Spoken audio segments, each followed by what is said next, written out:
Hey guys, चलिए आज पढ़ेंगे एक poem and the name of the poem is to sleep. तो ये जो पोयम है इसके जो पोएट हैं उनका नाम है विलियम वर्ड्सवर्थ। तो अगर मैं विलियम वर्ड्सवर्थ की बात करता हूं तो ये जो पोएट है everything that is written by him it is about the nature and the humans. तो इन्होंने आज तक अपनी किसी भी पोयम में जो कुछ भी लिखा है वो सब कुछ या तो इंसानों के ऊपर है कि how are the people changing, what is the mentality of the people, मतलब इंसान क्या सोचता है क्या करता है, या फिर सारी चीजें इन्होंने नेचर के ऊपर लिखी हैं। और इस पोयम में उन्होंने दोनों चीजों को कंबाइन किया है, दोनों चीजों को जोड़ दिया है। इस पूरी पोयम में वो एक बहुत अच्छी चीज बताते हैं कि no one likes to get up early, किसी को भी सुबह जल्दी उठना पसंद नहीं है except those who have a regular routine of walking और डूइंग एक्सरसाइजेज और वर्कआउट। सिर्फ वही लोग उठते हैं जल्दी जिनको अपनी सेहत से प्यार होता है। Those who love their body, those who love their health. तो जिन्हें अपनी सेहत से हेल्थ से प्यार होता है वो जल्दी उठते हैं और जिन्हें नहीं होता वो आलसियों की तरह सोते रहते हैं। तो इनडायरेक्टली उन्होंने ना पोएट ने इस पूरी पोयम में हमें एक मैसेज दिया है कि वी कैन और वी शुड और we must take care of our health. अब ऐसा क्यों कह रहे हैं, वो क्या रीजन है इसका, तो इसके लिए वो एक बहुत अच्छी चीज लेकर आए हैं कि हम अपने आप को किस तरीके से फिट रख सकते हैं। हाँ, ये हो सकता है कि भाई we are not able to walk, हम नहीं जा पा रहे हैं किसी कारण से, या we are not able to do the running swimming, हम कोई एक्सरसाइज नहीं कर रहे हैं, वर्कआउट नहीं कर रहे हैं। Still there is one thing that keeps us healthy, फिर भी एक चीज है जो हमें हेल्दी रखती है। Because according to the poet physically being physically fit is not everything, being mentally fit is everything. मतलब फिजिकली फिट अगर हम नहीं है वो एक बार को मैनेज हो सकता है, लेकिन अगर हम मेंटली फिट नहीं है वो कभी भी मैनेज नहीं हो सकता। So one must be mentally fit, और उस मेंटली फिट के लिए उसको क्या करना पड़ेगा, नींद स्लीप पूरी करनी पड़ेगी। तो पहला जो आपका स्टैंजा है उसमें पोएट हमें ये बताते हैं कि मैं सो रहा हूं आराम से, 2 दिन हो गए 3 दिन हो गए मैं आराम से सोया पड़ा हूं, मुझे कोई मतलब नहीं है दुनिया में क्या हो रहा है। अब जब मैं सुबह उठता हूं तो मैं बेड नहीं छोड़ता, I do not leave my bed, मैं आराम से I am having my quilt और blanket over my body and I am still sleeping. मेरे मुंह पे कंबल पड़ा है, चादर पड़ी है, तकिया पड़ा, अपना आराम से मैं सोया पड़ा हूं, मुझे कोई मतलब नहीं है क्या हो रहा है। इवन आई लव नेचर, मुझे नेचर बहुत पसंद है, और नेचर से रिलेटेड चाहे बर्ड्स हो, चिड़ियाओं की आवाज मेरे कानों तक आ रही है, बारिश हो रही है बाहर, बारिश की आवाज मेरे कानों तक आ रही है, मैंने हल्का से जब अपने कंबल से झांक कर देखा तो आई सॉ ग्रीनरी एवरीवेयर, मुझे हर जगह हरियाली दिखाई दी।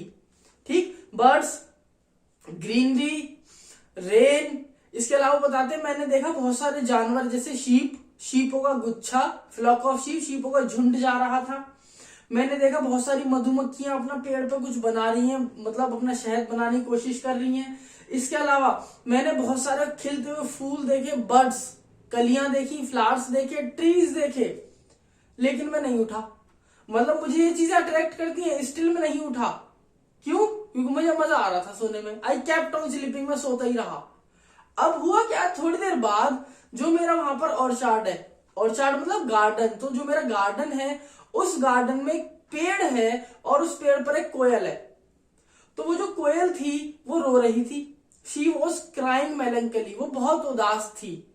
क्यों उदास थी ये मुझे नहीं पता, but every day she sings, हर दिन हर रोज वो एक गाना गाती है। और आज जब उसने गाना गाया तो I could sense that she is not happy, उसके गाने को सुन के मुझे लगा वो उदास है और मेरी आंख खुल गई। मतलब डायरेक्टली और indirectly it is nature who has made me got up, ये वो नेचर है जिसने मुझे उठा दिया। इस बार वो नेचर का पार्ट कौन था, वो थी एक कुकू, एक बर्ड, एक चिड़िया जिसने मुझे उठा दिया। नेक्स्ट 2 स्टैंजा में वो कहते हैं कि हमारी लाइफ में बहुत सारी चीजें ऐसी होती हैं, the things that we never want to pursue और डू, लेकिन हम कर लेते हैं। मेरा मन नहीं था उठने का लेकिन मैं उठ गया, चाहे वो कुकू बर्ड की वजह से हो, चाहे वो किसी भी और अदर रीजन से हो, लेकिन मैं उठा। And I think getting up early is a good habit for health. ये एक बहुत अच्छी आदत है जल्दी उठना, हम सबको जल्दी उठना चाहिए। Even the elders are predecessors they have also said that, जो हमसे पहले हमारे पूर्वज गए, हमारे माता पिता हैं, हमारे दादा दादी हैं, वो सब हमें एक ही चीज सिखाते हैं, early to bed early to rise makes a man healthy wealthy and wise. जल्दी उठने से, जल्दी सोने से हमारा जो सेहत है, हमारी जो हेल्थ है वो बहुत अच्छी रहती है। और अगर हेल्थ अच्छी रहेगी तो हम मेंटली फिट रहेंगे, और अगर हम मेंटली फिट हैं तो हमारे दिमाग में क्या रहेगा, हमेशा पॉजिटिव थॉट्स रहेंगे, हम काम रहेंगे, हम कूल रहेंगे, यानी हमें जल्दी गुस्सा नहीं आएगा, और हम लोगों को समझेंगे, लोगों की बातों को ध्यान देंगे, लोगों को खुश रखेंगे। And main thing is to make the people happy. If we are happy we will make the people happy. अगर हम खुश हैं तो हम लोगों को भी खुश रखेंगे। तो वो यही चीज कहते हैं कि अगर मेरी नींद पूरी होती है, आप सबकी नींद पूरी होती है, तो कोशिश करो सुबह जल्दी उठने की, अपनी नींद पूरी लो। और अगर आप नींद पूरी लेते हैं, अगर आप जल्दी उठते हैं सुबह, तो आपका पूरा दिन बहुत अच्छा रहेगा, आपको बहुत पॉजिटिव वाइब्रेशंस आएंगी, बहुत पॉजिटिव फीलिंग आएगी, और जो आपका दिन है, जो आपकी रात है, द होल लाइफ, आपकी पूरी जिंदगी बहुत अच्छी और बहुत खुशहाल रहेगी। एंड दोस्तों ये पोयम तो हो जाती है आपकी खत्म, लेकिन मैं आपको एक चीज बताऊं, ये जो पोयम है it is called a sonnet, SONNET। और दोस्तों सोनेट का मतलब होता है एक ऐसी पोयम जो कि 14 लाइन्स की होती है। 14 लाइन्स की कोई भी पोयम, कोई भी लाइन अगर आप देखते हैं, so that is called as a sonnet. अच्छा, अब इससे अलग ना इस पोयम में बहुत अच्छी लाइन आती है, and that line is must here. एक वर्ड है मस्ट हियर। तो एक मैं आपको चीज बताऊं, एक डिवाइस होती है लिटरेरी डिवाइस, कि भाई पोएट ने कौन सी लिटरेरी डिवाइस यूज की है। अगर आपको नहीं पता लिटरेरी डिवाइस क्या होती है, so I have also uploaded a video related to that, कि अपलोड वीडियो लिटरेरी डिवाइसेस क्या क्या होती है, वो आप उसमें सब कुछ पढ़ सकते हैं। तो इस पूरी पोएम में पोएट ने एक लिटरेरी डिवाइस यूज करी है जिसका नाम है हाइपरबेटन। हाइपरबेटन हाइपरबेटन वो लिटरेरी डिवाइस होती है, हाइपरबेटन वो लिटरेरी डिवाइस है जिसको कि ना पोएट यूज करते हैं अपनी राइमिंग स्कीम को कंप्लीट करने के लिए। जैसे मैं आपको एग्जांपल दूं, twinkle twinkle little star how I wonder what you are. तो पहली लाइन स्टार से एंड हो रही है, दूसरी लाइन आर से एंड हो रही है, तो पहली और दूसरी लाइन में एक मैचिंग है आर स्टार।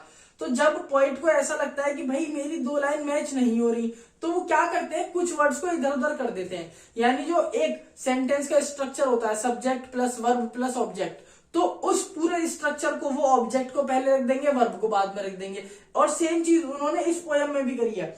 इस पोयम में लाइन आती है must here first uttered, must here first uttered from my orchard trees. Must here first uttered from my orchard trees. तो ये तो एक्चुअल लाइन थी, must here first uttered from my orchard trees. लेकिन poet ने इस line को reverse कर दिया।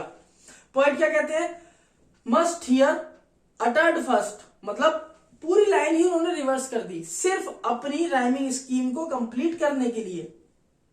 अपनी राइमिंग स्कीम को कंप्लीट करने के लिए एक लाइन और आती है, और वो लाइन है soon the small birds, soon the small birds must here, soon the small birds must here. But actually ये लाइन क्या होगी, soon the small birds here must. उन्होंने ऐसा कर दिया।